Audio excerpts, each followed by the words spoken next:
Okay, there we go. So, hello, you guys. Thank you for joining me today. We're going to be discussing our book, The Ways to God. We can talk a little bit about our chapters if you want, give a little bit of, I don't know, sneak peek into what's in there, and just talk about the topic in general, why we think it's important right now for these messages to come out.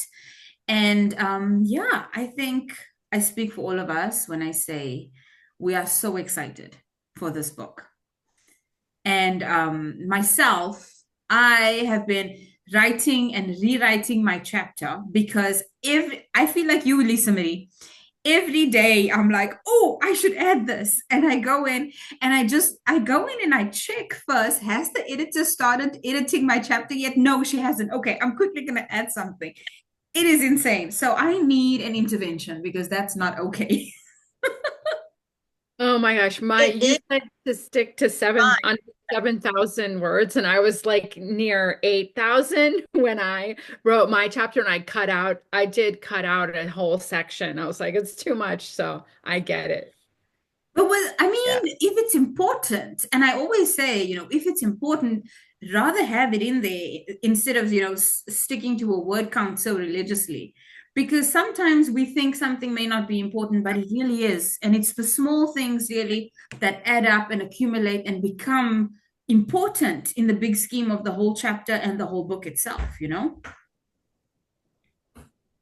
How about you, Lisa Marie? How was the writing going on for you? How was that for you? Well, I sent my chapter in already, but I have a list at the bottom on the last page of all the things I want to add and talk to the editor about. And I totally forgot about my singing career. And so I just made a note today about that. But I didn't know what to add. I didn't know I don't know what everybody else wrote. So I didn't put much about my childhood, but I'm thinking that that's a foundation of, before and after, and I need to elaborate more on that. So I just figured I'd talk to the editor about it. But mine is about my two NDEs on Easter weekend, back to back, 2 days in a row. And it's about what I learned afterwards, how I changed afterwards, the after effects of the NDE, how I will never be the same again. And it talks about my spiritual life too, of 30 years of meditation, transcendental meditation, talks about my Ayurvedic training and learning through that, and about how to raise consciousness, how to ground your body, how to stay happy while you're in a body on earth, how Yeah. to cleanse your body, how to raise your consciousness, how to go tap into the third eye center to raise your consciousness, to just bring happiness and joy and peace while you're in a body, because there's so much negativity.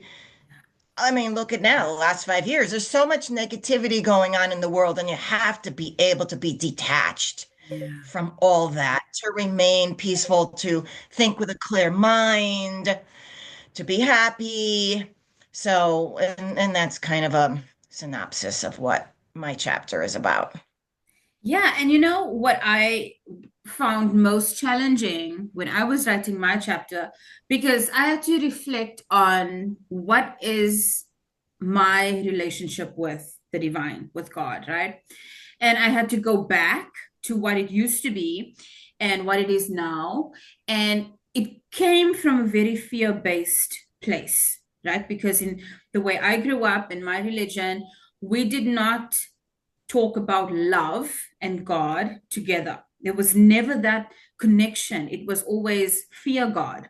You need to fear God, you need to fear death, all of these things. So I had to think about, okay, what was my relationship back then?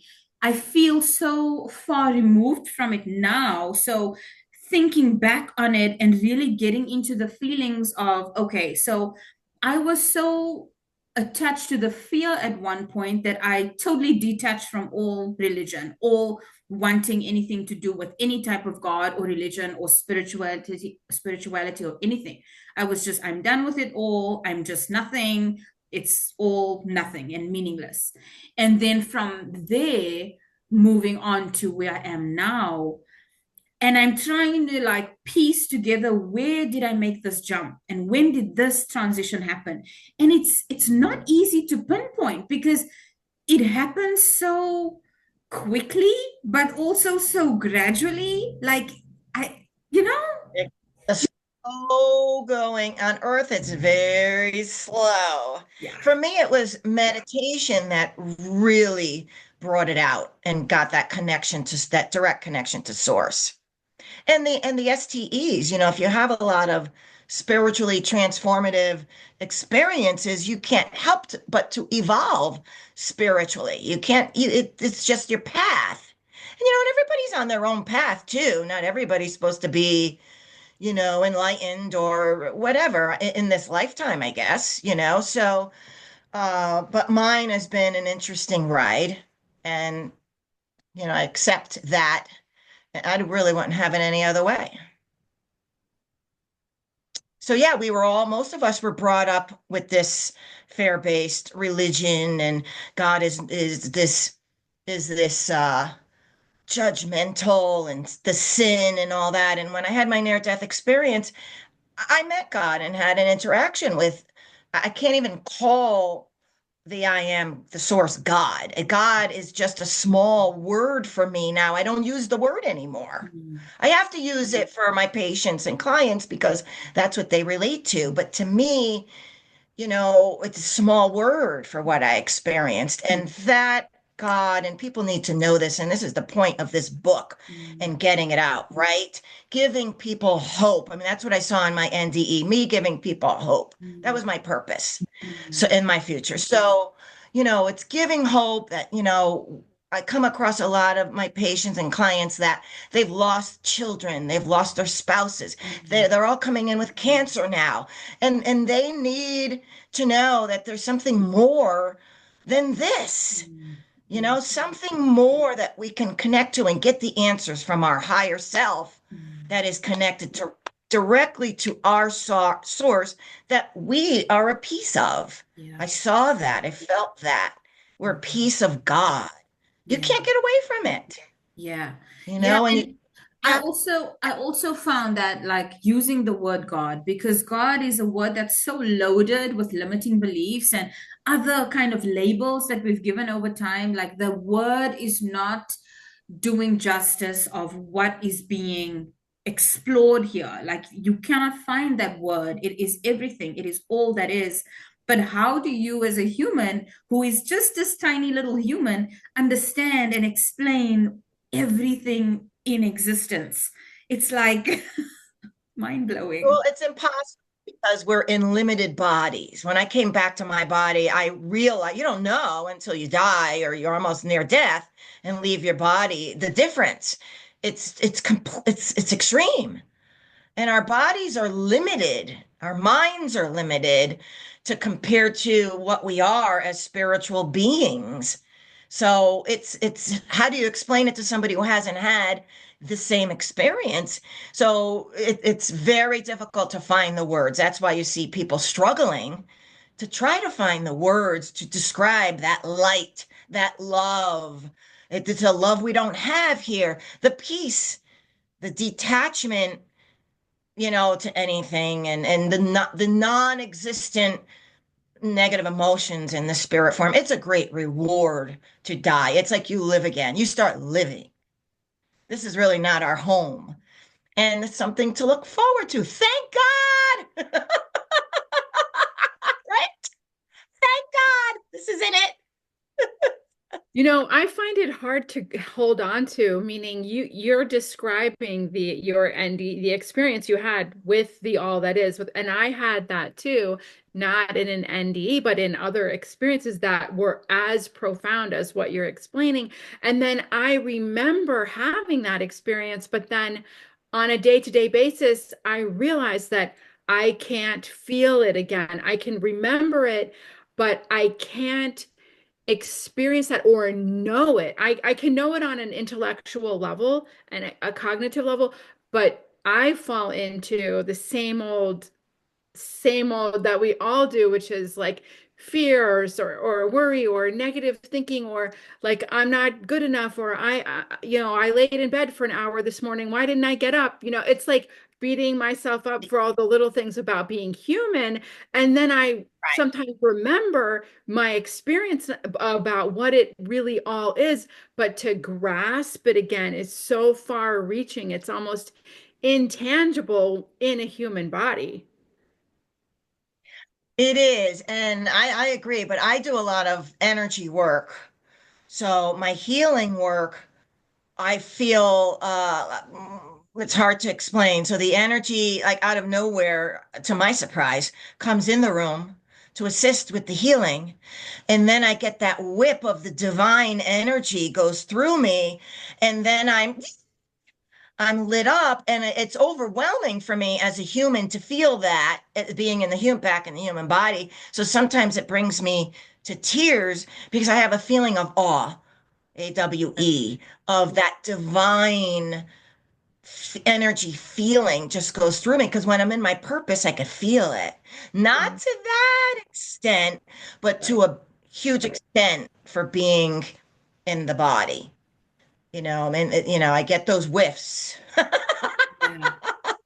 Yeah. Yeah, it's like you feel it. You can feel it. And I was speaking to someone today who Yeah. had what I would assume is called a spontaneous awakening type thing. So they were exploring with psychedelics or something, and they had a spontaneous awakening. And all of a sudden, in that trip, they just started channeling, like, I don't know, universal consciousness or something. And I was with them at the time. And I recorded about, I don't know, maybe 20, 25 minutes of them just talking and talking and talking about stuff that they would never, ever, ever say. Like they were the biggest skeptics about everything ever. And here they're just channeling all the stuff. And so I recorded it and I showed it to them. And I said, hey, this is what I did. And they were in disbelief. They were like, oh my goodness, I don't believe this. But they couldn't stop thinking about that experience since then. And I didn't know it, but like in their private time, they were exploring, okay, NDEs and OBEs and what is this and what is that, and learning and trying to piece it all together.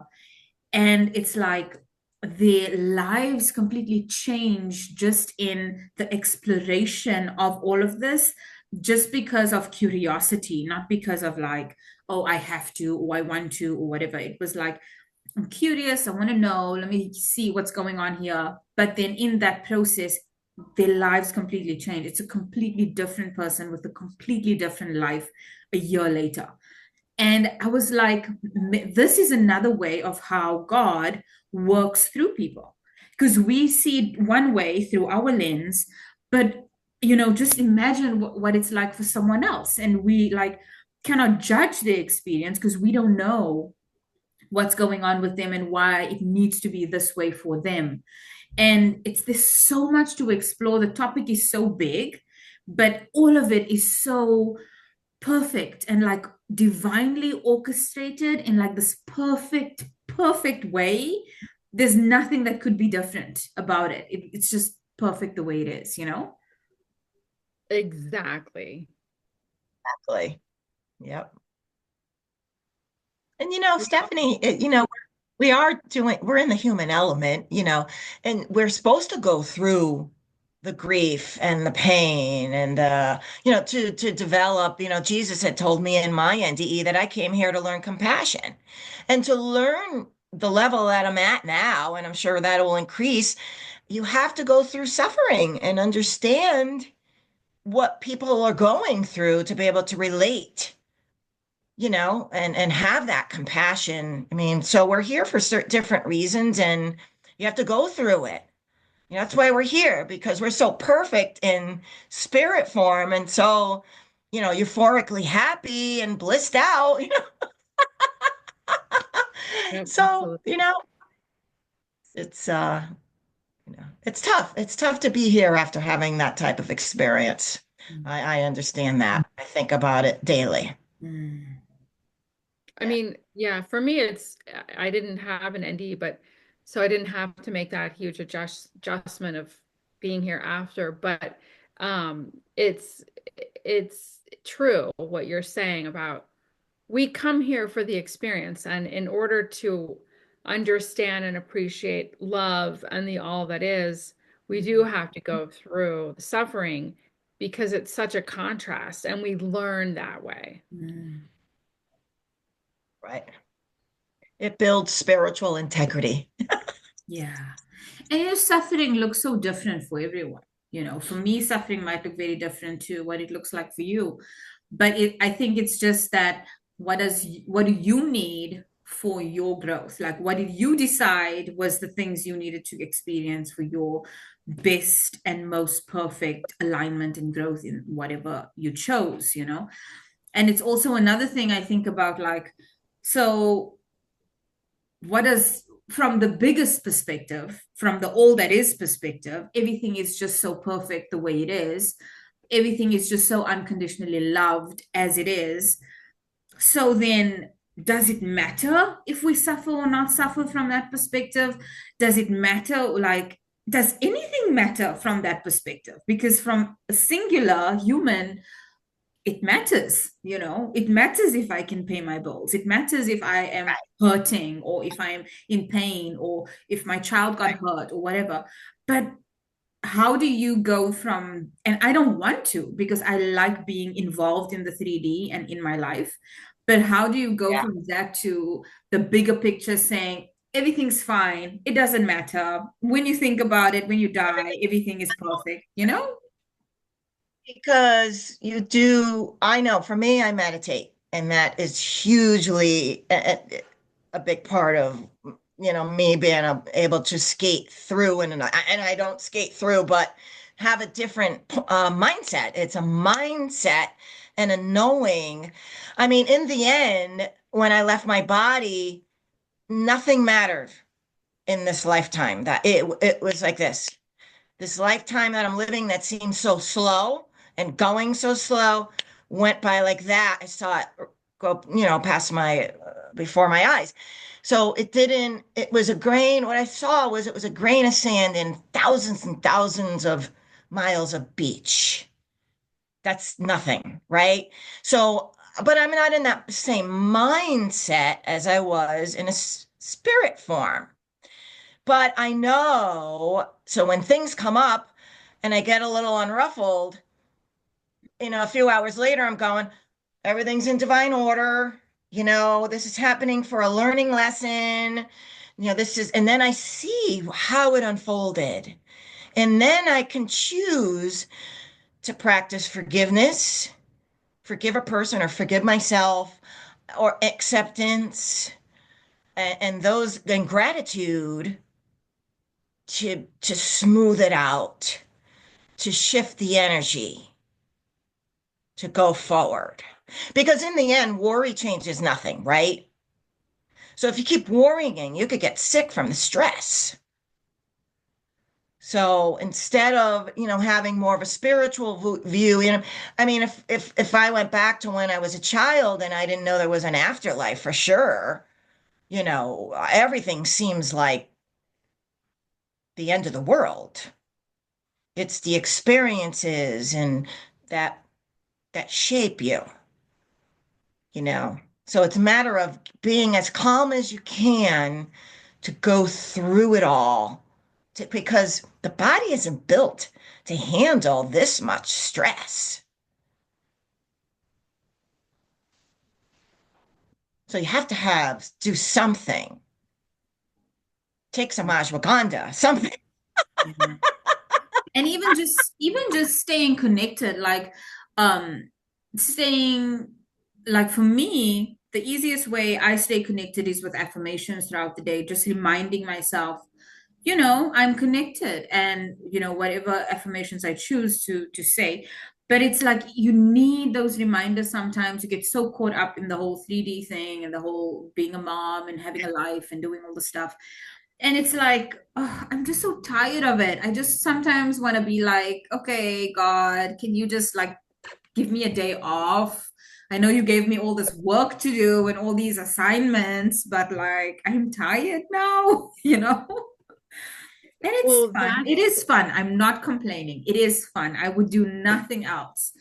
I just feel like sometimes I want and I crave that feeling of that unconditional love that all NDEs talk about and that peace, yeah. Yeah, And I do get peace. it in meditation, but I cannot stay in meditation all day long. I gotta Right. cook, I gotta clean, I I gotta wash my kids. So But a lot of things we're going through, we, as our higher self, before we got here, chose.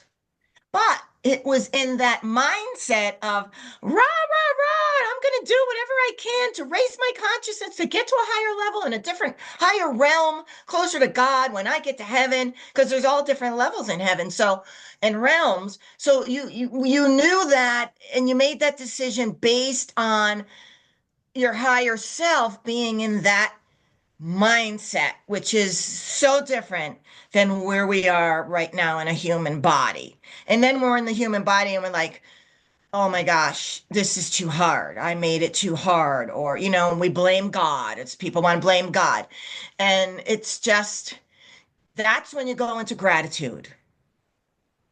Even though there's these unknowns and I don't have the answers to everything, I know there's a reason and I'll find out later on. And I'm having gratitude for my suffering. I did it when I had COVID. I did it a few weeks ago when I had a respiratory illness. And I went into that gratitude. And then when I went into the gratitude, the answers came to me of how to heal and shift the energy. Yes, and when you It's taken, wrote, sorry, go ahead. I cut you off. Say that again, no, Lisa. I think I was done. Go ahead.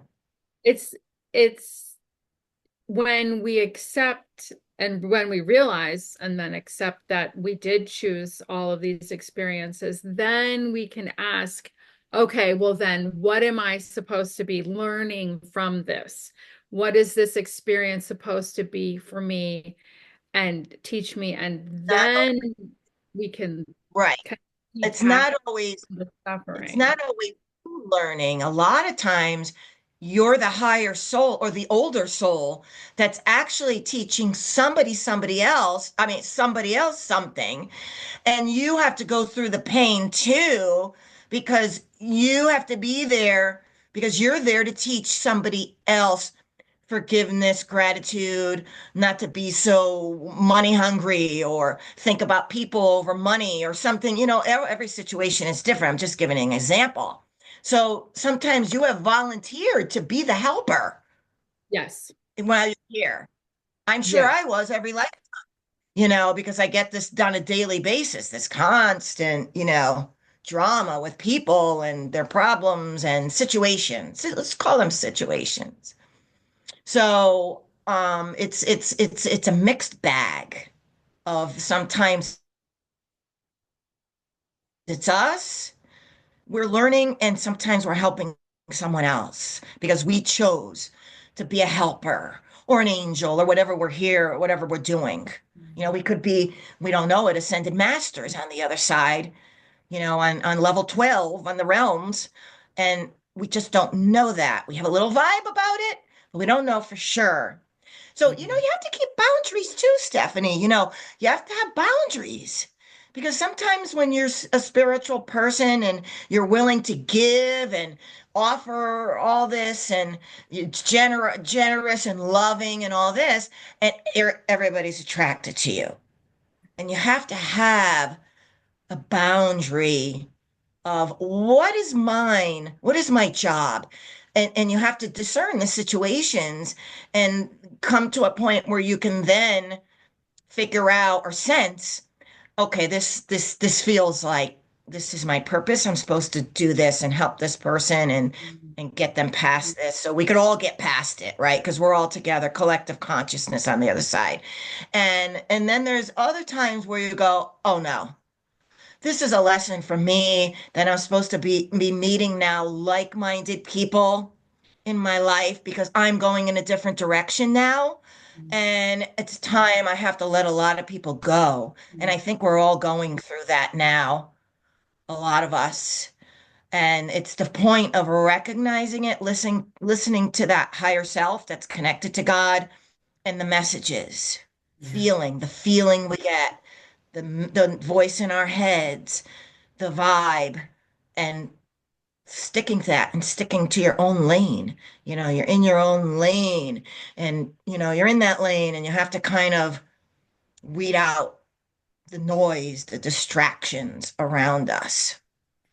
Yeah. And you know what I've noticed on that topic of purpose and service and discernment? It's like we all at some point have that feeling. This feeling comes over you. I cannot do anything else but this. This thing is me channeling God to work through me to so that I can be of service, that I can be a vessel for him to use me in whatever way is needed for whatever purpose needs to be fulfilled.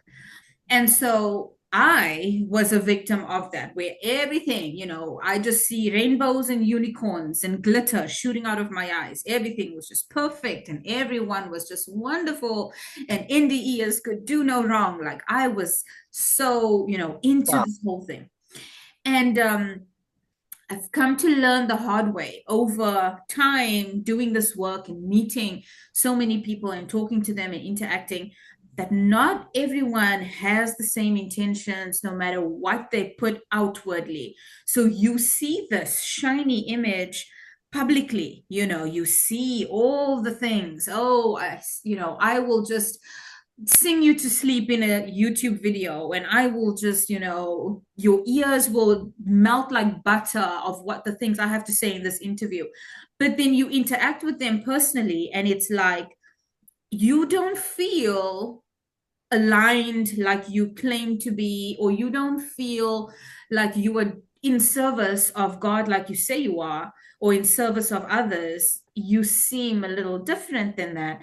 And I had to learn how to discern that because I used to get in the trap where I get involved and then I burn my fingers and I'm like, oh, okay, I see something I need to, So that was something I found really A rude concerning. awakening. Say again? It's a rude awakening. Yeah. You get disappointed. Yeah. You get disappointed. Yeah. Yeah, because you don't Yeah. expect someone to do that. I wouldn't do that. So I don't expect someone else to do that, especially somebody who has gifts and or who's had, an NDE, for example, and have like this knowledge. I feel like that having this is kind of like a responsibility to others to say, let me be an example to you. But then you don't do that and it's like you say, it's disappointing. But I think the best way for me is just to be that example. Whether others do it or not is nothing I can do about it, but just me doing that and not getting mad when I come across someone Mm. who is doing that because I judge them, right? I'm judging. That's why I'm getting mad. And then I have to remind myself, well, God is not judging them. God loves them. So I need to stop judging and like, Yeah. I- Yeah. I hear you. I hear you. Like you said, it's discernment. And it is a disappointment, but you picked up on it, and that was the good thing. yeah, And then you make the decision after that. Do you still hang with that person? You know what I mean? You make the decision, and we're all human, so nobody's perfect, right? Nobody's perfect, but you want people to be real and genuine and be that person that's on YouTube, but a lot of times it's not. A lot of times people, it's a show. yeah. It's a Yeah, it's a show. show. It is a show. Yeah. It is a show. Because then, like, I will come to you. I'll say, hey, Stephanie, I want to do this thing, and this is in service of humanity. And I know that from all the work I've seen you do, I know this will be aligned for you. And you go, well, how many accolades and cheers am I going to get from this? Then I'll consider it. Like, Well, that's why Yeah. you have such a pristine way of finding people for your books because you're not out there, looking and seeking, you're receiving inner guidance from God who to invite, Yes. which is like to me it's a Yeah. miracle. Yeah, and I immediately, sometimes I'm not sure. When I get on the call with them, I will feel it. Like I feel something crawling up my legs, and I'm like, "Ooh, I need to get away," you know? Or I will just be like, "Oh, okay, this feels open. It feels receptive. It feels like I want to climb through my computer and just hug them, you know? I can feel." Yeah. And it's like, okay, so I'm getting so much better at just understanding that feeling and being more receptive to that feeling, because before I wasn't sure what was what feeling, and now I'm with each time I do it, I'm getting so much more better at it. I'm even opening up other kind of clays as well, and other kind of things that I maybe I didn't think were connected. It feels connected now. So it was, maybe this is just my way of how it was introduced to me, because I never saw myself as, you know, a clairvoyant or a clairsentient or a channel or this or that until it Right. happened. And then I was like, so Yeah. maybe I can do it, you know, maybe I'm not as blocked as I thought I was, or whatever excuses we make, because we all have it. I think we all have it. Yes. Everybody has the ability. And you have a pure soul. You really have a pure soul. You know, I feel it. I see it. I feel it. And I was watching a part of the group meeting from last week, and I'm listening to everybody. I don't know if you saw it, Stephanie. I saw a little bit of it. I'm going, how did she find these people? And then I remember that you said that you channeled them. I'm like, how did she find these great people? Yeah, I I was don't like, know. this is so amazing. And the I synergy, just, you know, how they all work together. You right, cannot make it right. up. It's like, how do you find such harmony between so many different people with so many different backgrounds and everything? But together, they are like the perfect recipe for the best tasting stew. It's like, I don't know. Yes. You Yeah, know? I know. It's amazing. Yeah, It's amazing. it is. Meant So. to be.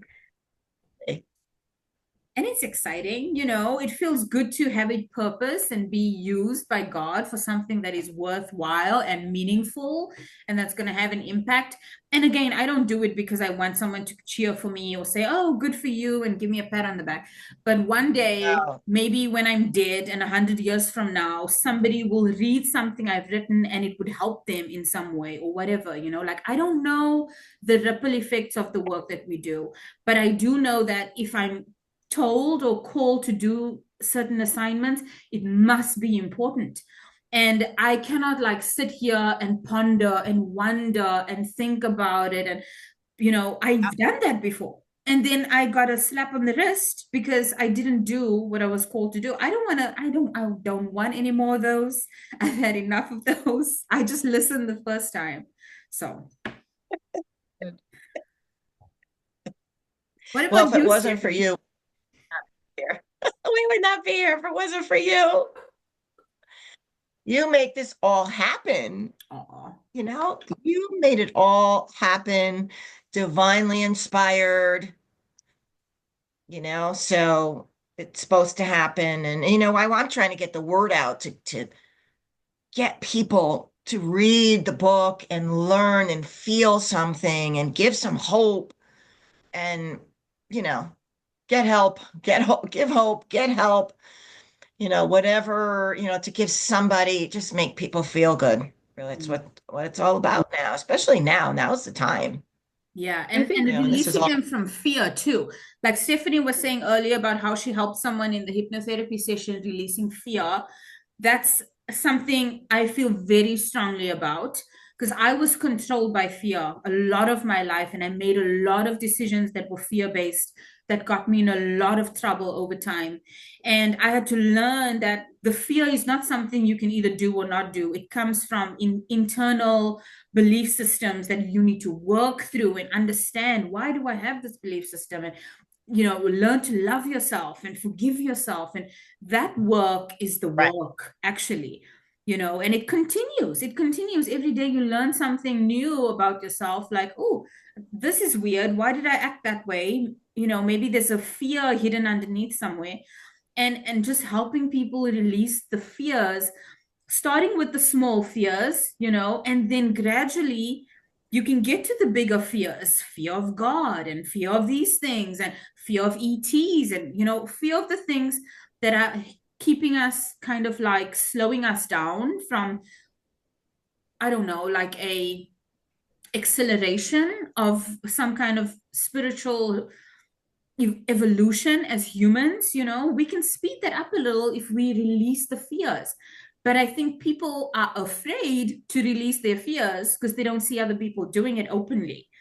So if we can just say, hey, I was afraid too, and this is my story, and maybe, I can help you release your fear just by you knowing what I went through, something like that.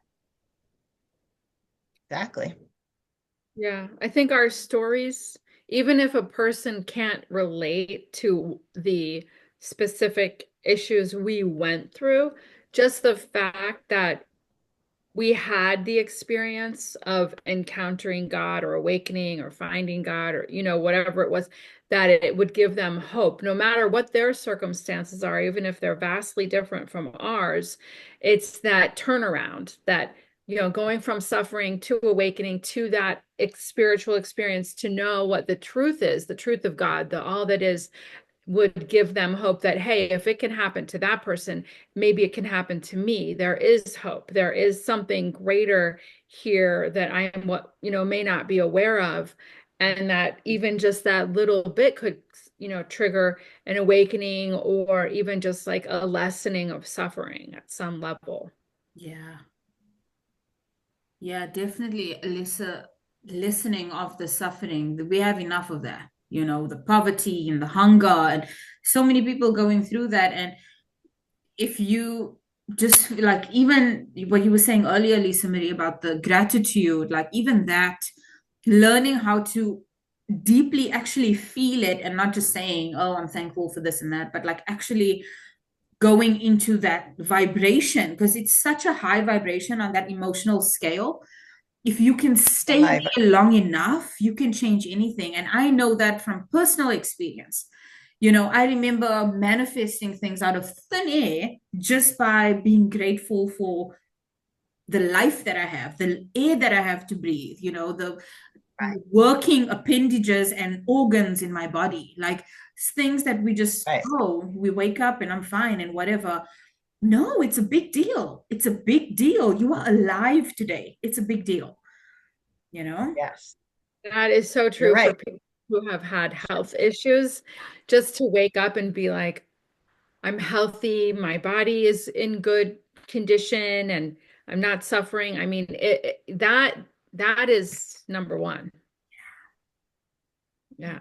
And Yeah. we are what we think, the thoughts become things, it's like if you keep thinking, I've manifested things by accident just because I was saying something in a conviction type of way, something nice, whatever, but I manifested things just because I was so adamant about this thought or this something I wanted for somebody else and I manifested it for them. So we have to be conscientious about our thoughts. So I've been not feeling well sometimes, and I'll just put on Tina Turner, to put a Tina Turner song. Oh, it's a great song. What is the name of the song? Simply the best. Simply the best. You put that on and you will have the best day of your life.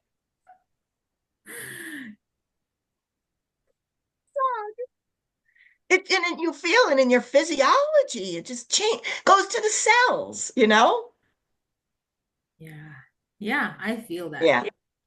I feel that. Simple little tools that people can use. Because a lot of, as a human, you want to wallow in whatever. People get a breakup or whatever, and you want to play the sad songs and just keep wallowing. And then at some point, you have to make the decision, hey, I deserve better than this.